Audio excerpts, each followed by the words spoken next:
하나님의 말씀 나누겠습니다. 이제 2024년 새해 아침이 밝았습니다. 우리 보통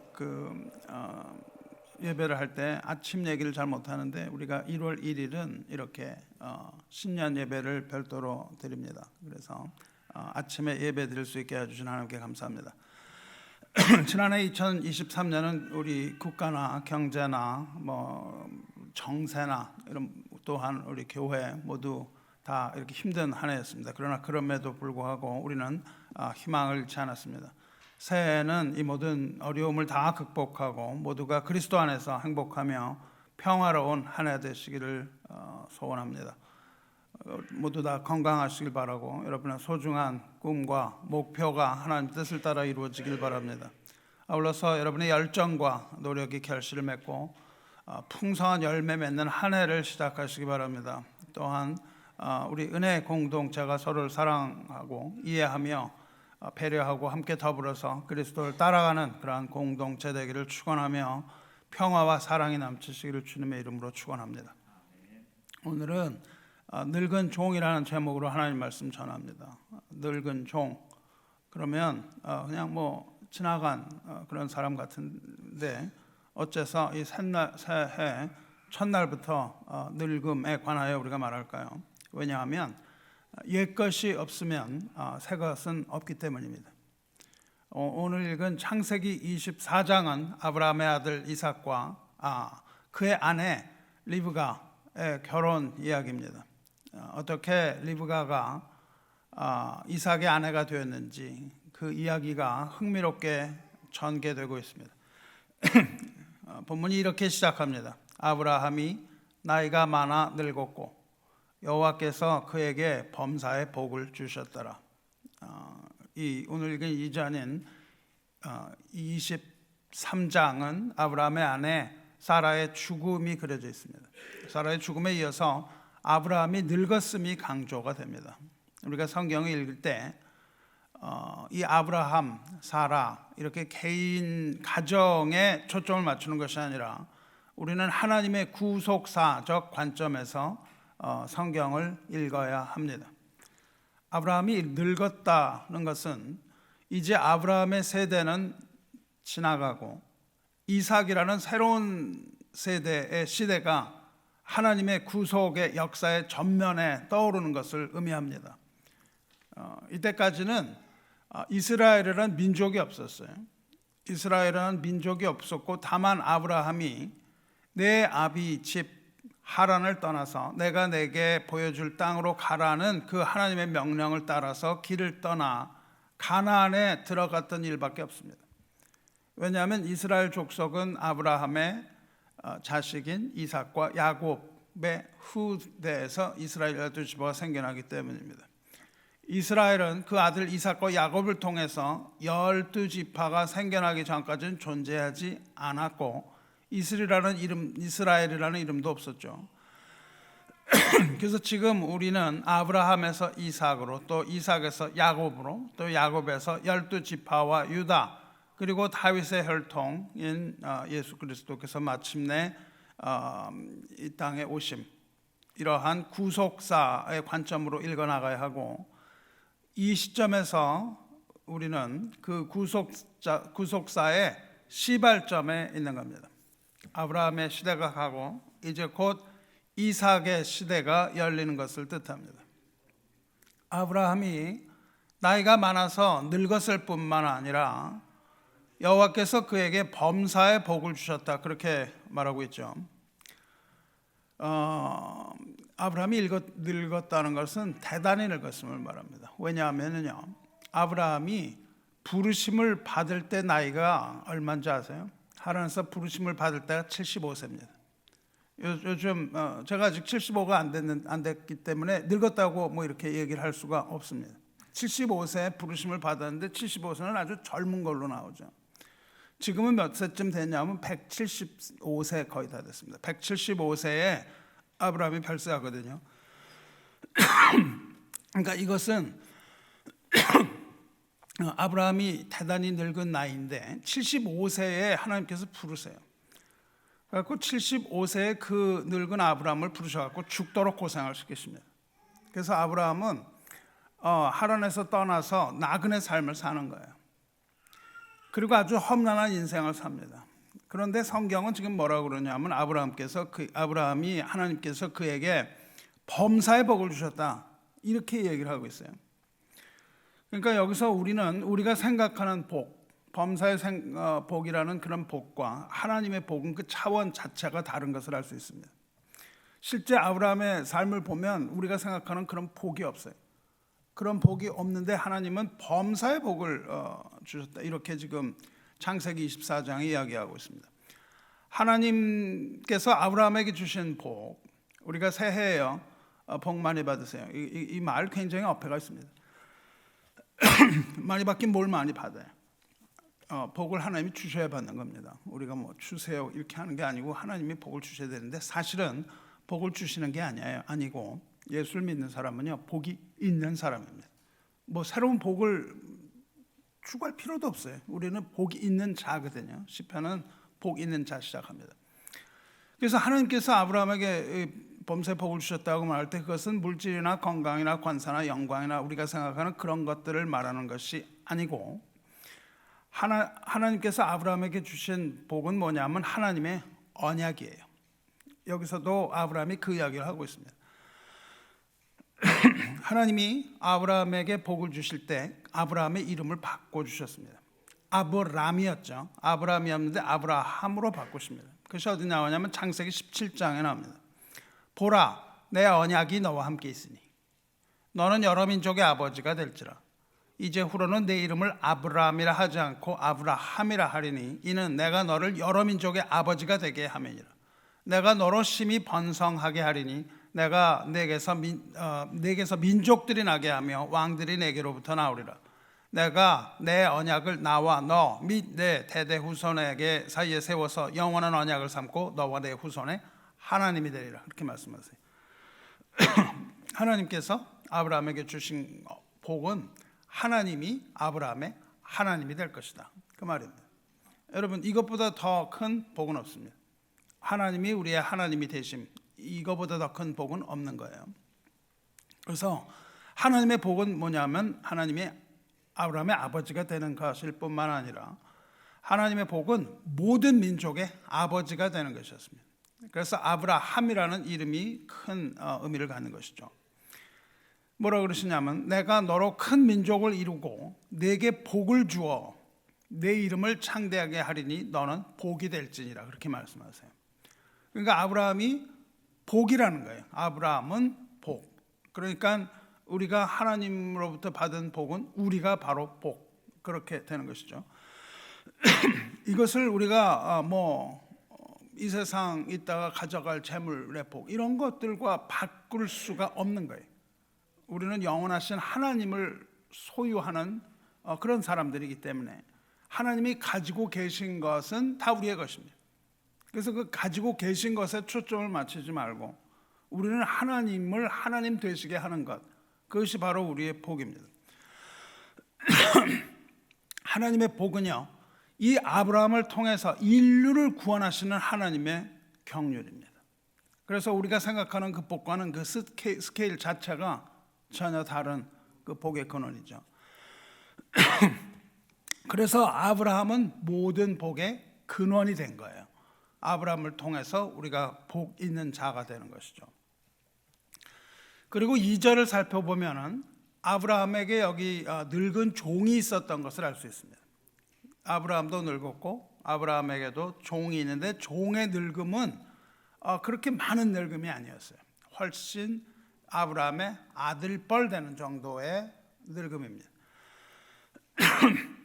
아브라함이 자기 집 모든 소유를 맡은 늙은 종에게 이르되 청하건대 내 허벅지 밑에 내 손을 넣어라. 다짜고짜로 그 늙은 종을 불러가지고서 내 허벅지 밑에 네 손을 넣어라, 그렇게 얘기를 해요.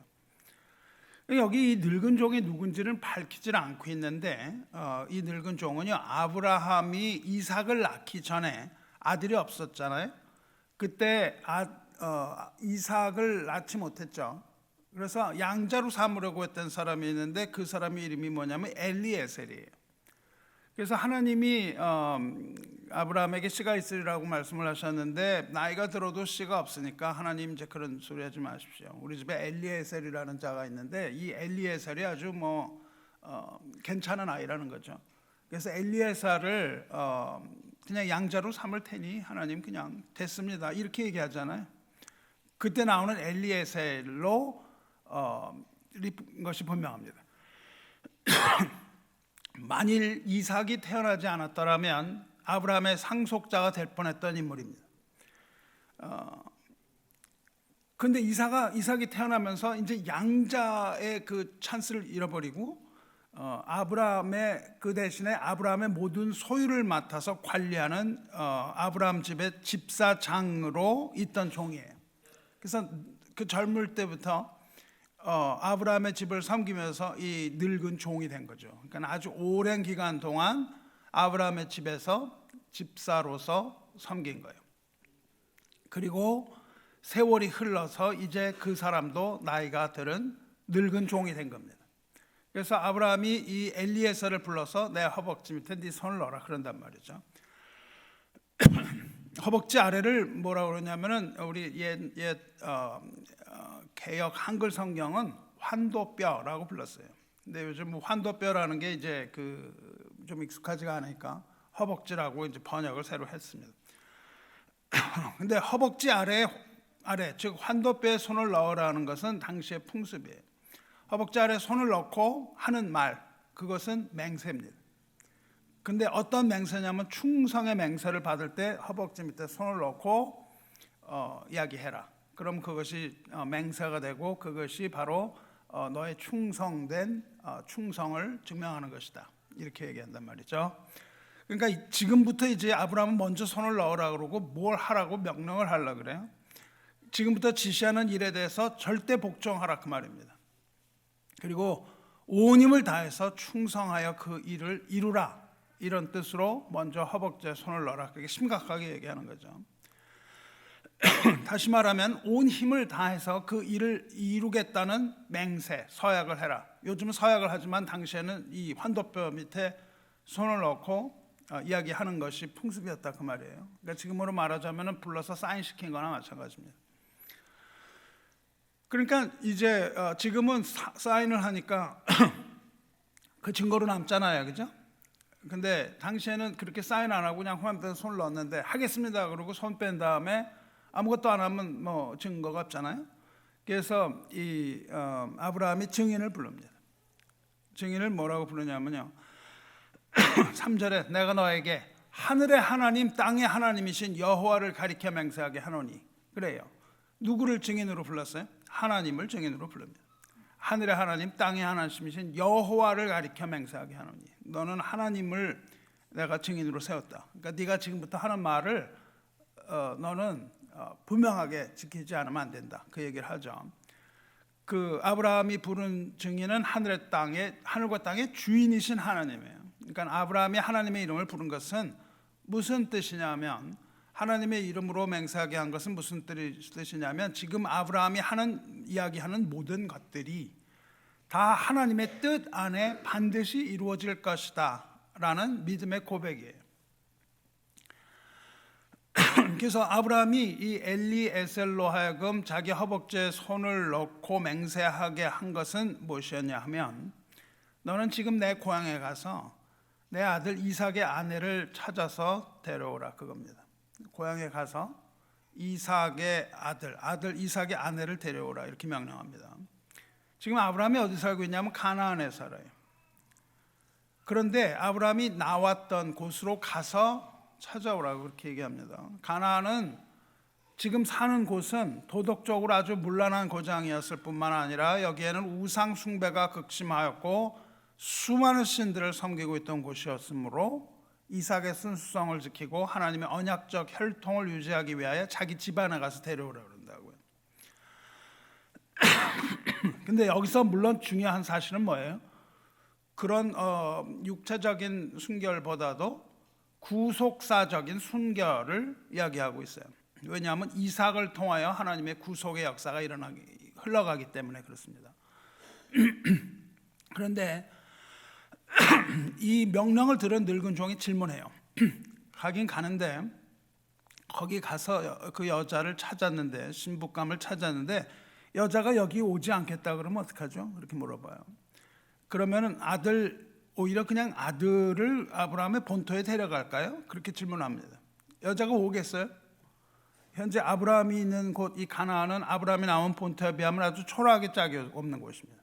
그러니까 저 촌구석으로 가서 아주 좋은 도시에 있는 사람한테 가서 지내던 여자를 찾아서 뭐 어디 그 섬 무슨 무인도 이런 데 가자 그렇게 얘기를 하는 거나 마찬가지라는 거죠. 그리고 아주 거긴 먼 곳이에요. 그러니까 여자가 따라가겠습니다. 더구나 얼굴 한번 본 적이 없는 낯선 늙은이가 와서 가자고 하는데 아주 그 낯선 그런 곳으로 가자 그러면은 이 여자가 가겠어요? 가질 않겠죠. 그러니까 이 여자가 따라오지 않을 것이라 하는 것은 아주 합리적이고 뭐 상식적인 생각이죠. 그래서 이 늙은 종이 주인한테 그렇게 질문하는 거예요. 만일 여자가 따라오지 않으면 아들을 거기로 데려갈까요? 그렇게 물어봅니다. 굉장히 합리적이죠, 그렇죠? 근데 이것은 구속사적인 면에서 보면 절대 있어서는 안 되는 거예요. 하나님께서 아브라함에게 나타났을 때 뭐라고 그러시냐면 너는 너의 고향 친척과 아버지의 집을 떠나 내가 내게 보여줄 땅으로 가라 말씀하셨어요. 거기서 나와서 내가 보여줄 땅으로 가라고 말씀하셨습니다. 이건 어떤 의미를 가질까요? 여기서부터 모세의 출애굽의 그림자가 보이는 거예요. 마치 모세가 백성을 끌고 애굽을 떠난 것과 같습니다. 모세가 출애굽해서 가나안으로 갔던 것처럼 아브라함은 고향집을 떠나서 가나안에 갔어야 되는 거예요. 그러니까 이 고향집을 떠나서 가나안에 갔던 것, 그 다음에 애굽을 떠나서 가나안으로 가는 것, 이거는 중복이 되는 거예요. 그리고 그 다음에 그것은 그대로 반복되는 게 뭐냐면은 예수님께서 우리를 죽음의 땅에서 떠나서 생명으로 가게 하시는 그 모습이거든요. 그러니까 지금 뭐예요? 생명의 땅으로 가는데 거기가 좋아 보이지 않는 거죠. 자, 그럼 이제 죽음의 땅으로 다시 돌려보낼까요? 이 얘기를 하고 있는 것이거든요. 그래서 절대 해서는 안 되는 것입니다. 지금 그 모세가 출애굽해서 가나안 갔던 것처럼 아브라함이 고향집을 떠난 것, 이것은 작은 출애굽이라고요. 후일 이스라엘 백성 자꾸 무슨 얘기를 하죠? 애굽으로 돌아갈까요? 애굽으로 돌아가죠. 애굽으로 자꾸 돌아가려고 하죠. 가나안 가는 길이 너무 힘들죠. 그래서 애굽으로 돌아가자고 자꾸 얘기한 것과 같은 맥락에서 애굽으로 그들이 돌아가면 안 되는 것처럼, 여러분이 애굽으로 돌아가면 안 되는 것처럼 아버지의 집 하란으로 돌아가는 것은 구속사적인 면에서 절대로 있어서는 안 되는 일입니다. 그래서 아브라함은 그렇게 하지 말라 얘기합니다. 이렇게 덧붙여요. 하늘의 하나님 여호와께서 나를 내 아버지의 집과 내 고향 땅에서 떠나게 하시고 내게 말씀하시며 내게 맹세하여 이르시기를 이 땅을 내 씨에게 주리라 하셨으니 그가 그 사자를 너보다 앞서 보내실지라 내가 거기서 내 아들을 위하여 아내를 택할지니라. 거기서 택하라고 말씀하십니다. 그러니까 여기서 아주 구속사적으로 중대한 내용이 나옵니다. 하나님께서 아브라함을 그 고향에서 떠나게 하셨고 그 씨를 통해서 만국의 아버지가 되겠다고 하셨기 때문에 이제 그 씨, 그 후손을 주겠다는 것이 성취되는 거예요. 그래서 아내를 주시는 겁니다. 그 씨가 되겠다라는 이 씨가 굉장히 중요한 것이죠. 이 모든 일이 다 하나님의 계획 안에서 이루어질 것이니까 너는 그저 순종하라 이거예요. 그런 소리 하지 말고 네가 그냥 순종을 하면 네가 일을 하는 것이 아니라 하나님이 사자를 앞에 보내실 것이다. 그렇게 얘기를 해요. 네가 가서 하는 게 아니라 하나님이 사자를 보내서 모든 준비를 하실 것이다 라는 믿음을 보여줘요. 그러니까 아브라함은 지금 뭐냐면 안 따라오고 그런 일 없다는 거죠. 안 따라오고 그런 일 없다. 너는 그런 생각하지 말고 가서 하나님이 택하게 하신 자를 택하는데 너는 내가 택하는 것이 아니라 하나님이 사자를 보내서 택하게 하실 것이니 너는 그냥 가라 그거예요. 우리가 선교 허락할 때도 마찬가지입니다. 가서 뭘 할까요? 이런 생각이 아닙니다. 너는 가라. 그럼 가는 것이죠. 그러면서 뭐라 그러냐면 만일 여자가 너를 따라오려고 하지 아니하면 나의 이 맹세가 너와 상관이 없나니 오직 내 아들을 데리고 그리로 가지 말지니라 그래요. 만약에 오려고 하지 않으면 잘못 고른 거야. 그건 아니야. 그렇게 얘기를 하고 이거는 아무 상관없는 일이다. 그냥 let go 하지 마. 만일 가나안으로 오는 여자가 없다면 그것은 하나님의 뜻이 아니다. 그리고 이 일은 하나님의 뜻이 아니라는 믿음도 보여줍니다. 우리가 모든 일을 할 때 이렇게 하면 됩니다. 우리가 뭐 하고자 하는 것이 만약에 아니면 그것을 하지 않으면 됩니다. 그것을 그냥 하려고 하는 애쓰는 그런 모습이 아니라 하나님의 뜻이 아니면 하지 않는 것이 가장 좋은 거예요. 교회도 마찬가지입니다. 우리가 무엇을 하려고 할 때 하나님의 뜻이 확인이 안 되면 그냥 가만히 있으면 돼요. 안 하는 게 가장 최고의 방법입니다. 뭘 하려고 욕심을 내갖고 계속 하려다가 좋지 않은 일들이 생기죠. 교회나 여러분의 가정사나 개인의 일이나 다 그렇습니다. 그것을 하나님께서 이루시면 이루시는 것이려니와 그렇지 않으면 그것은 하나님의 뜻이 아닌 것이죠. 이렇게 얘기하니까 늙은 종인지 알아듣습니다. 무슨 말인지 알아들어요. 그리고 이것이 하나님의 구속사의 일부분인 것도 깨닫습니다. 그래서 이 종은 아브라함의 허벅지 아래에 손을 넣고 그 일을 이루겠다 그렇게 맹세하고 길을 떠납니다. 이것이 오늘 읽은 부분의 내용이에요. 그 후의 내용을 읽어보시면 늙은 종이 이제 거기 가서 리브가를 찾아서 가나안으로 데리고 오는 내용이죠. 제가 오늘 왜 이야기를 신년 메시지로 들고 나왔을까요? 왜 지금 뭐 무슨 이게 새해하고 무슨 상관이었을까요? 왜냐하면 우리는 새로운 시대를 꿈꾸기 때문입니다. 새로운 세대를 꿈꾸기 때문입니다. 이제 교회에는 새로운 세대가 필요합니다. 여러분이 새로운 세대가 여러분이 옛 세대라는 뜻이 아니고 우리가 또한 새로운 세대가 되는 거예요. 여러분 30년 후에 말이죠. 교회가 어떻게 될 것 같아요? 한 세대를 30년으로 하면 30년 후에 교회를 한번 생각해 보십시오. 지금 교회는 사람들이 안 와요. 젊은이들이 안 옵니다. 뭐 전혀 안 와요. 30년 후는 어떻게 될까요? 요즘요 보통 평균 85세까지 아까 그 무슨 양로원이나 이런 데 들어갈 때 85세가 평균이래요. 그러면 교회를 물리적으로 나올 수 있는 평균 연령이 85라고 치고 나오는 사람이 85라고요. 그러면은 그때에 새로운 세대, 교회에 있는 새로운 세대가 몇 살 될 것 같습니까? 85세가 된 사람들이 지금 몇 살이에요? 그 교회를 이끌고 가는 사람이 지금 50대입니다. 이 중에 50대는요, 그때에 지금 40대는요, 그때에 주류를 이루는 사람들이에요. 만약에 하나님께서 더 새로운 세대를 일으키지 않는다면. 그러니까 지금 새로운 세대라는 게 무슨 뭐 15살, 20살 이런 새로운 세대를 말하는 게 아니라 여러분이 새로운 세대가 되어야 되는 거예요. 새로운 세대라는 것은 반드시 나이를 말하지 않습니다. 이제 나이가 중요한 시대는 지나갔어요. 제가 말하는 새로운 시대는 새로운 삶을 살고 복음으로 무장된 이런 새로운 세대를 말하는 거예요. 교회는 새로운 세대가 필요합니다. 물갈이가 필요한 거예요. 우리의 육체적인 물갈이 아니라 우리의 정신의 물갈이, 새로운 세대로서 거듭나는 것이 필요하다는 거예요. 그래서 저의 가장 굵직한 기도의 제목은 충성하는 세대를 일으켜달라 그겁니다. 충성하는 세대가 일어나야 돼요. 이제 한 해 한 해 지나면서 점점점 주님의 오실 날이 가까운데 우리에게 필요한 것은 끝까지 충성하는 새로운 세대입니다. 새로운 세대가 교회를 맡아서 나가야 되는 거예요. 이제 그 구습적인 옛날에 이런 것들은 버리고 우리가 새로운 것을 가지고 새로운 세대로서 일어나기를 축원합니다. 이렇게 늙은 종은 왜 거길 떠났어요? 새로운 세대를 준비하기 위하여 떠나는 겁니다. 새로운 세대를 준비하기 위하여 떠난 늙은 종, 이것이 뭐냐면 부르심을 받은 자의 모형이에요. 늙은 종은 이제 부르심을 받고 맹세하는 거예요.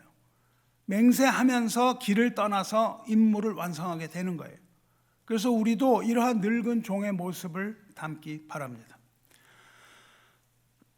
이렇게 늙은 종이 없었더라면 우리가 복음을 알 수 없는 그러한 필연적인 원인이 되잖아요. 이 늙은 종이 새로운 세대를 일으키는 데 아주 중요한 역할을 했는데, 그렇다면 어떠한 종이 새로운 세대를 준비할 수 있는가 있는 종이냐는 거예요. 이 늙은 종을 통해서 새로운 세대를 준비한 종은 과연 무엇인가, 어떤 종인가를 알아보려고 하는 거예요. 첫째로 늙은 종은 어땠어요? 질문했습니다. 질문하고 어떻게 했습니까? 하나님의 뜻을 알았다고요. 아브라함에게 질문하고 돌아가서는 안 되는 것이라는 것을 깨닫잖아요. 그걸 깨달아서 하나님의 뜻을 압니다. 엘리에셀은 아브라함의 집안의 집사였으므로 하나님을 아는 사람이었다는 거예요. 아브라함을 통해서 하나님을 알게 되었습니다. 뿐만 아니라 그는 이 질문을 통해서 아브라함의 뜻을 분명하게 알아보는 치밀함을 보인다고요. 일을 하기 전에 하나님의 뜻을 아는 것이 매우 중요합니다. 이삭을 태어나게 하신 것이 하나님의 뜻이었으며 이삭을 통해서 인류를 구원하시는 하나님의 섭리였습니다. 그리고 이 질문을 통해서 늙은 종은 하나님과 하나님의 뜻을 분별할 줄 아는 종이었다고요. 호세아 6장 3절에 그러므로 우리가 여호와를 알자, 힘써 여호와를 알자. 그의 나타나심은 새벽빛같이 어김없나니 비와 같이 땅을 적시는 늦은 비와 같이 우리에게 임하시리라. 이렇게 말씀하시거든요. 성도 여러분, 우리는 하나님 알기를 게을리해서는 안 됩니다. 내 백성이 지식이 없음으로 망하는도다 말씀하셨다고요. 내가 지식을 잃어버렸으니 나도 너를 버려 내 제사장 되지 못하게 할 것이고 내가 내 하나님의 율법을 잊었으니 나도 내 잔을 잊어버리라 말씀하세요. 하나님을 아는 지식이 없으면 망하는 법입니다. 교회가 왜 망해요? 싸움이 나서 망합니까? 아닙니다. 하나님을 알지 못해서 그러는 거예요. 우리가 하는 모든 행동은요, 일어나는 행동은 우리가 알지 못하는 어떠함의 결과예요. 하나님을 안다면 그렇게 하지 못하는 것을, 두려움이 없는 것이죠. 하나님을 알지 못하기 때문에 두려움이 없으므로 우리가 마구 행동을 하면서 형제를 비방하고 미워하고 이런 것들은 하나님 알지 못하기 때문이에요. 근본적인 원인에서 분명하지 못하면 일어나는 행동들은 막을 수가 없습니다. 그래서 우리는 하나님을 아는 지식이 가장 중요하다는 것을 알고 하나님을 아는 지식이 없으면 망한다는 사실을 알아요. 그래서 새해는 온 힘을 다하여 하나님 알기에 힘쓰시길 바랍니다. 하나님의 말씀을 배우시기 바랍니다. 그래서 하나님을 아는 지식으로 가득하게 되시기를 축원합니다. 둘째로 이 늙은 종은 믿음의 사람이었습니다. 하나님이 하나님의 사자를 내 앞에 앞서 보내라 이렇게 말을 했거든요, 아브라함이. 근데 그 말을 믿습니다. 현지에 도착해서요, 이 엘리에셀은 하나님을 전적으로 의지하는 모습을 보이죠. 그리고 그 임무를 완수했을 때 그 리브가의 집으로 갑니다. 리브가의 집으로 가요. 리브의 집을 갔을 때 이 모든 것이 하나님이 사자를 보내서 인도하셨기 때문에 내가 여기에 왔습니다라고 고백을 해요. 성도 여러분, 새해는 우리가 믿음을 더욱 굳건히 해야 할 것입니다. 믿음이 흔들린다면 우리는 주님의 도우심을 청해야 돼요. 믿음이 없는 것으로 무엇을 해서는 안 됩니다. 믿음이 아니면 일을 하지 못하는 거예요. 믿음을 가지고 여러분 개인의 일과 교회의 일과 모든 일을 믿음으로 하시기 바라요. 믿음이 없이는 하나님을 기쁘시게 할 수 없습니다. 오직 믿음만이 하나님의 일을 하면서 이 새로운 세대를 일으킬 수 있는 거예요. 믿음이 없이 어떻게 우리가 새로운 세대에 일어나기를 바라겠습니까? 새로운 세대는 반드시 우리의 믿음에 근거할 것입니다. 영어로 믿음이라는 단어하고 충성이라는 단어가 같아요. 둘 다 faith입니다. 믿음의 용사만이 충성된 하나님의 사람입니다. 셋째로 이 늙은 종은 찬양과 기도의 사람이었어요. 길을 떠나면서 뭘 시작하냐 하면 기도를 시작해요. 그러면서 찬양을 합니다. 12절 보시면 떠날 때 그가 이르되 우리 주인 아브라함의 하나님 여호와여 원하건대 나에게 순조롭게 만나게 하사 내 주인 아브라함에게 은혜를 베푸시옵소서 이렇게 기도하거든요. 그리고는 아주 구체적으로 기도합니다. 가면은 어떻게 찾을 일이 막막하잖아요. 막막해요. 그러니까 이렇게 기도를 해요. 자기가 우물가에 서면 아낙네들이 물을 기르러 나올 텐데 그 물을 기르러 나오면 나한테 물 좀 주세요 이렇게 청하겠다는 거예요. 그래놓고 이 엘리에셀을 갈 때 그냥 낙타를 많이 데려가거든요. 믿음으로. 왜냐하면은 올 때 혼수물품을 잔뜩 싣고 오려고 그 믿음으로 그냥 낙타를 많이 데려가요. 그 수많은 낙타를 데리고 가서 우물가에 가서 물을 달라 그러고 이 낙타도 물 마시게 해달라 이렇게 청하겠다는 거예요. 그랬을 때에 낙타에게도 물을 마실 수 있게 해준다면 그 여자가 바로 하나님 정하신 여자인 걸로 알겠습니다. 그 정도의 마음 씀씀이 정도는 있어야 되지 않 이런 걸 하는 거죠. 그 수많은 낙타를 먹이려면 그게 얼마나 고생을 해야 되겠어요, 그죠? 그래서 그렇게 하신다면 하나님께서 그 사람을 그 이삭의 아내로 정하신 것으로 알겠습니다. 이렇게 기도해요. 그는 기도로 일을 시작하고 기도로 일을 마친 사람이에요. 근데 15절을 보면 뭐라고 되어 있냐면요, 이 엘리에셀이 기도를 이렇게 했거든요. 그러면은 하나님 알겠습니다. 그랬더니 15절에 뭐라고 써있냐면 말을 마치기도 전에 그래요.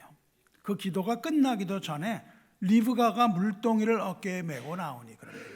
이 리브가가 바로 그 기도가 끝나기도 전에 나왔다는 거예요. 늙은 종의 기도는 어떻다는 의미입니까? 늙은 종의 기도는 즉각적으로 응답을 받았다, 그 말이에요. 그게 성경적인 표현입니다. 성경적인 표현은 즉각 응답을 받았다는 것은 말을 그치기도 전에 그렇게 얘기를 해요. 그러니까 여러분의 기도는 모두가 즉각 응답을 받으시길 바랍니다. 우리가 기도 응답 받아야죠. 우리 같이 인내성이 없는 사람이 뭐 어떻게 기다리겠어요? 응답을 바로 주시겠죠. 사랑하는 성도 여러분, 믿음의 기도로 새해를 준비하시기 바라요. 이 늙은 종은요, 어떻게 그 빠른 응답을 받았을까요? 늙은 종은 하나님의 약속을 붙들고 기도했다고요.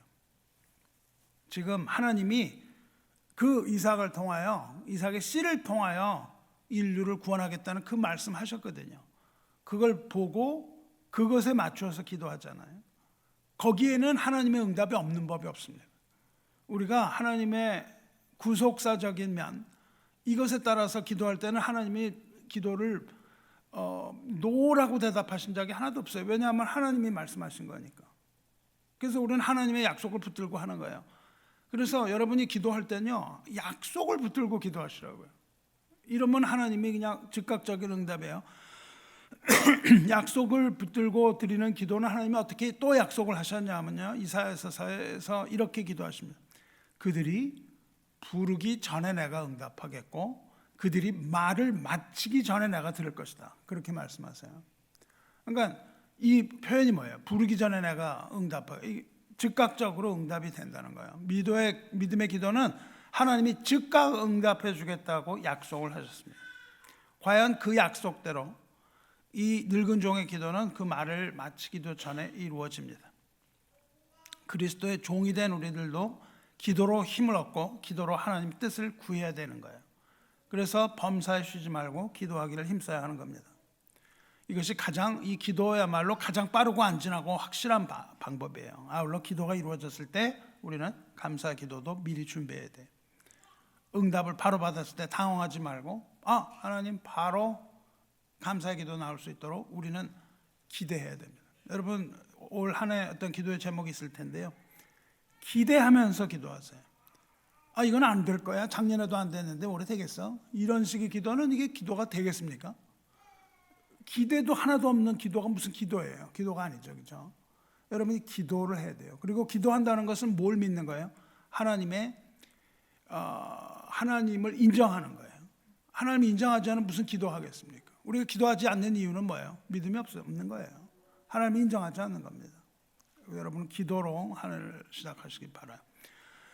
마지막으로 이 늙은 종은 충성스러운 종이었다고요. 에베소서 6장에 이렇게 말합니다. 종들아, 두려워하고 떨며 성실한 마음으로 육체의 상전에게 순종하기를 그리스도께 하듯 하라. 충성해야 된다는 거예요. 종은 주인에게 충성, 즉 신실해야 되는 거예요. 이 종은 늙었지만 수고를 아끼지 않았어요. 오랜 여행 때문에 지쳤어요. 그렇죠? 그 여행을 했는데 늙은 몸을 노구를 이끌고 했는데 가서 밥을 안 먹으려고 그래요. 왜냐하면 자기의 임무를 내가 이 얘기 하기 전에 내가 밥을 안 먹겠습니다. 그럽니다. 이 이야기 하기 전에는 밥조차 먹으려고 하지 않아요. 먹는 일보다 맡은 사명이 우선이라는 거예요. 그리고 일이 끝난 후에 다른 거 다 제쳐두고 급히 돌아가요. 급히 돌아가서 기쁜 소식을 주인에게 알립니다. 결과를 보고할 때까지는 자기 사명이 끝나지 않았다는 거예요. 기쁜 소식을 주인에게 알리고 싶은 마음, 이것이 충성된 종의 모습이에요. 이 늙은 종이 충성된 종이었다는 것을 증명하는 것을 거기서 알 수 있습니다. 요즘 신학교를 가면요, 뭘 가르치는지 아세요? 여러분의 가정이 사역보다 훨씬 중요합니다. 이렇게 가르쳐요. 우리는 모두 거기에 동의합니다. 그래서 신학교를 나온 사람들이 교회보다는 가정에 더 힘을 쓰는 거예요. 그런데 가정은 그럼 중요하지 않습니까? 가정이 중요합니다. 가정이 중요하지만 사역 또한 중요한 거예요. 이 사역을 제쳐놓고 하나님의 집을 제쳐놓고 자기 집을 한다는 것은 동의할 수 없습니다. 왜 그렇게 하냐면 가정이 불화하면 사역을 할 수 없다, 이런 논리예요. 그래서 나와가지고선 뭘 가르치고 있냐면 신학교에서 적성 테스트를 해요. 당신의 적성과 당신의 배우자의 적성은 이러이러한데 약간 좀 어이가 없어서 저는 이야기가 나오지 않습니다. 우리가요, 하나님의 일을 할 때 하나님께서 그것을 책임지시는 겁니다. 그것을 책임을 지시는 것이고, 그러한 마음을 가진 사람이 가정에도 할 수 있는 것이지, 다 제쳐놓고 교회를 그러려면 목살하지 말라 이겁니다. 저는 목살하지 않고 가정에 충실하면서 다른 거 얼마든지 할 수 있거든요. 왜 그런 것인지 전 이해가 되지 않습니다. 성도 여러분, 이와 같이 그리스도로부터 우리는 복음 전도의 사명을 받았는데, 우리 육신의 안일함이나 평안함을 도모하기 전에 먼저 사명을 중히 여겨야 돼요. 그리고 가장 중요한 건 뭐예요? 주님께 복음의 그 사역을 보고해야 되는 거예요. 보고할 생각을 해야 됩니다. 우리가 복음을 이렇게 전했는데 보고를 해야지. 그걸 하지 않으니까는 보고를 하지 않으려고 하니까 아무 일도 하지 않는 것이죠. 보고할 일이 없으면 주님께 보고를 해야 됩니다. 나의 간절한 기대와 소망을 따라 아무 일에든지 부끄러워하지 아니하고 지금도 전과 같이 온전히 담대하여 살든지 죽든지 내 몸에서 그리스도가 존귀하게 되려 하니, 이 바울의 고백, 이것을 우리가 기억해야 됩니다. 그리고 뭐라고 말씀하십니까? 오늘 읽은 말씀에 사람이 마땅히 우리를 그리스도의 일꾼이요 하나님의 비밀을 맡은 자로 여길지어다. 그리고 맡은 자들에게 구할 것은 충성이니라 말씀하시기는, 이 말씀도 기억하시기 바랍니다. 여러분이 마땅히 사람이에요. 일반적인 예수 믿는 보통 사람입니다. 자신을 그리스도 일꾼으로 여기라는 거예요. 예수 믿고 나는 예수를 믿었다, 이게 아니고요, 일꾼으로 여기라는 거예요. 예수를 믿는 모든 사람은 그리스도의 일꾼입니다. 일꾼으로 부르심을 받았다고요. 일꾼이라는 단어가 뭔지 아세요? 일꾼, 그러니까 사역자, 이렇게 얘기하는데 그렇지 않아요. 일꾼이라는 말은 뭐냐면요, 옛날에 전투를 할 때 전함이 있었거든요. 거북선이 될 수 있었던 이유가 뭐예요? 그 밑에서 노를 젓는 노수들의 그 피땀이 있었거든요.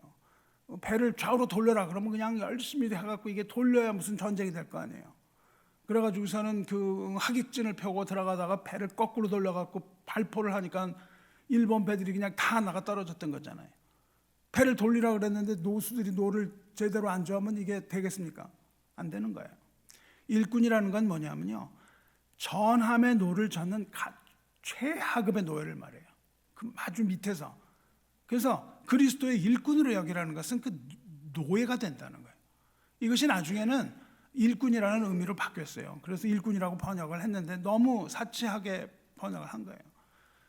너희가 다 밑바닥에서 복음이라는 배에 노를 저어라, 그 얘기를 하고 있다고요. 그러니까 우리는 모두 뭐냐면 배 밑바닥에 들어가서 복음의 노를 젓는 일꾼이에요. 일꾼은요, 배가 어디로 가는지 신경 쓸 필요가 없는 거예요. 일꾼은 주님의 말을 따라서, 주인의 말을 따라서 충성스럽게 노를 저으면 되는데, 아닌데요, 여기서 돌리시면 안 되는데요, 이러고 있으면 이게 무슨 일꾼이에요? 그게 아니라 우리는 그리스도의 복음의 명령을 따라서 그냥 노를 젓는 겁니다. 그렇게 하기 위해서 우리가 필요한 게 뭐예요?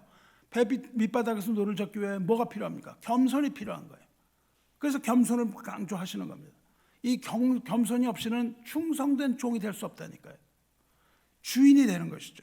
오직 겸손만이 충성을 가져오는 거예요. 충성된 그리스도의 일꾼은 오직 그리스도에게만 속한 사람이에요. 그래서 주님의 시중을 드는 사람입니다. 주님의 명령을 따라가는 자예요. 이 새해에는 그리스도께서 낮아지신 걸 배워야 됩니다. 그것을 위하여 그리스도께서 낮아지셨어요. 그래서 우리도 그리스도의 낮아지심을 보고 그 겸손을 배워서 그 겸손과 더불어서 충성되이 그리스도의 그 복음의 노를 젓는 그 일꾼이 되시길 바라요. 그런데 그 밑바닥에 있는 일꾼이요, 뭡니까? 겸손하고 충성된 그 일꾼을 뭐라고 불러요? 너희는 또 하나님의 비밀을 맡은 자라고 여겨라, 그거예요. 하나님의 비밀을 맡은 귀한 자입니다. 그러니까 그 밑에서 이것을 놓젓는 사람이 복음의 비밀을 맡은 아주 귀한 자예요. 여기서 하나님의 비밀이라는 게 무슨 뜻입니까? 천국의 비밀이에요. 천국의 비밀을 맡은 자가 누구예요? 천국의 비밀을 맡은 자는 오직 주님의 제자밖에 없어요. 천국의 비밀은 천사도 모른다 그랬습니다. 오직 하나님의 자녀, 예수를 따라가는 제자만이 천국의 비밀을 알려줬다고 말씀을 하세요. 천국의 비밀을 아는 것이 너희에게는 허락되었으나 그들에게는 아니 되었나니 무릇 있는 자는 받아 넉넉하게 되되 없는 자는 그 있는 것도 뺏기라 말씀하시거든요. 비밀을 맡은 자가 누구예요? 여기 창세기에 나오는 늙은 종이라고요. 그 비밀을 맡아가지고 하는 겁니다. 여기서 맡았다는 말, 너희는 그 비밀을 맡은 자로 여기라 이렇게 바울이 얘기하잖아요. 맡다라는 단어가 오이코노무스라는 단어인데 그건 뭐냐면 오이코스, 집이라는 뜻이고 집을 관리한다는 뜻입니다. 비밀을 맡았다는 뜻은 집을 관리하는 자로 여겨라 이거예요. 집사라는 뜻입니다. 너희는 그리스도의 비밀, 천국의 비밀을 맡은 자, 즉 이 늙은 종과 같이 여기라 그 말입니다. 늙은 종, 아브라함의 집 소유를 맡은 늙은 종이라고 그러잖아요. 거기서 맡다는 뜻과 여기서 맡는다는 뜻이 동일한 뜻이라고요. 바로 무슨 의미입니까? 하나님의 집, 하나님의 나라, 천국의 소유를 맡아서 관리하는 청직이라고요. 그리고 맡은 자에게 구할 것은 뭐라고요? 충성이라고요. 충성이 없이는 하나님의 집을 맡아서 지키고 관리할 수가 없다는 겁니다. 말씀 마치려고 합니다. 저는 사랑하는 여러분, 여러분이 은혜로 구원을 받았으면 여러분은 모두 주님의 종으로 부르심 받기도 한 거예요.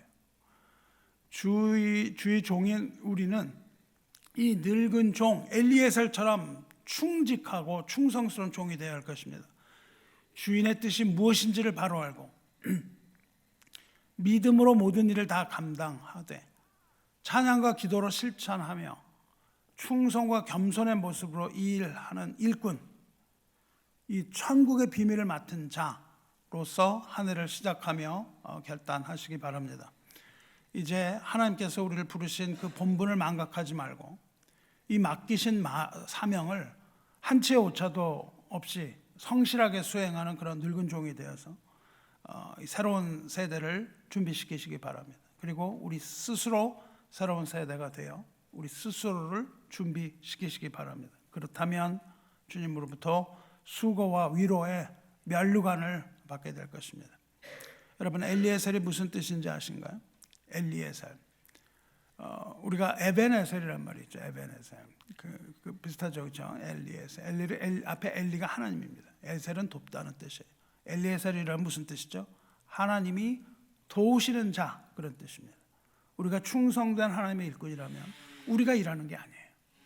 하나님이 도우시는 자. 사자를 미리 보낸다고 말씀을 하셨잖아요. 사자를 보내서 하나님이 도우시는 사람이라는 뜻입니다. 충성된 종은 하나님이 도우시는 사람입니다. 우리도 하나님의 도우심을 따라서 성실한 삶을 사는 엘리에셀 되시기를 주님의 이름으로 축원합니다. 기도하겠습니다. 사랑과 은혜의 하나님 아버지, 오늘 예배를 통하여 은혜 베푸신 하나님께 감사와 존귀를 올리나이다. 이제 2024년 새해를 맞았습니다. 지난 한 해 동안 우리를 주님의 품에 품어주셔서 감사합니다. 그리고 이제 새날을 맞이하여 주님의 집에 거하게 하시니 감사드립니다. 지난 한 해를 돌아보며 회개하게 하시니 감사합니다. 아버지와 구하오니 지난해 우리가 주님 앞에 지은 모든 허물 주의 보혈로 씻어 용서하여 주시고 주님 보시기에 부족함이 없는 정결한 자녀 되게 하여 주시옵소서. 사랑을 구하기보다는 사랑을 베푸는 자 되게 하여 주시옵소서.